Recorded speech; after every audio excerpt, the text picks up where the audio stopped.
All IPMAT aspirants out there. Welcome to part 2 of how to crack IPMAT in 30 days.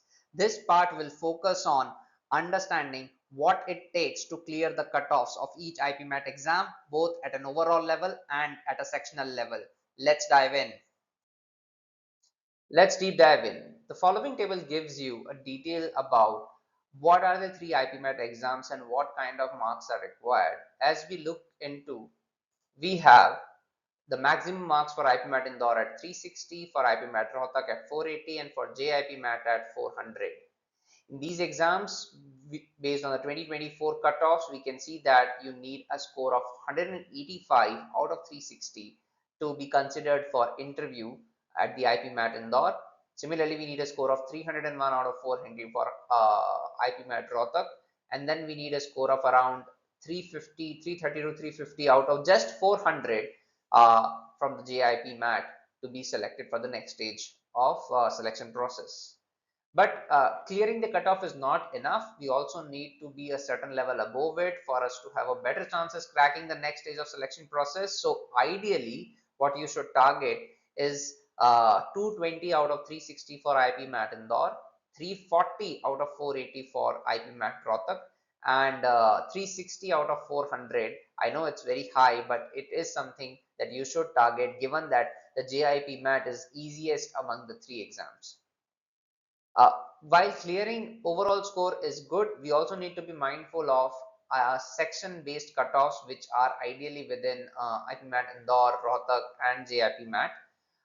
So a good sectional score would be 36 in the QA first section, 64 in the second section, and 124 in the third section. Remember, for IPMAT Indore, the cutoff for VA is quite high, as you can see over here. The cutoff is 120, and it is not easy to get 120 as the total paper is only for of 180 marks for VA. So make sure that you have enough lead in the cutoffs for the earlier two sections to account for a reasonable score in VA.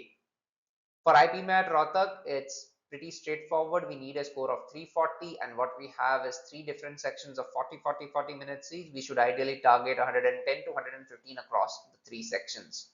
For JIPMAT, well, because it is a 2.5 hour examination consisting of only 100 questions, what we should ideally do is we should try and attempt all the questions and at least ensure that we get most of them correct, and hence a score of 120 in each of the sections would be super good.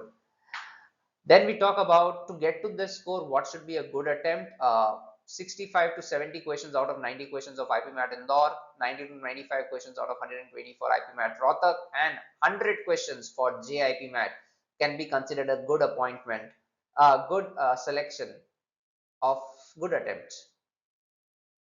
Then we had good to while attempting more questions is good, but we also need to make sure that we got most of them correct. So what should be an expected accuracy? Uh, so the accuracy level, you can see in the last row, it says 90% in quant, 80% in logical reasoning, and 85% in verbal ability. Similarly, we need a 90% across the entire section of IPMAT Rohtak, and then we also need 90% across all the three sections in JIPMAT. And it's not difficult because the paper for JIPMAT is relatively easier than IPMAT Indore. However, one thing that I would want to call out here is that cutoffs are reasonably high, and that sort of comes out from the fact that the question paper is relatively moderate level of difficulty compared to some of the other tough aptitude exams. But nevertheless, it's a seriously high cutoff, meaning that you have to be very strong with your preparation and knowledge to be able to clear the cutoffs. Yes, so this is it. I wanted to wish you all the very best for your IPMAT exams and hope this whole 30-day strategy sort of works out for you. Thank you.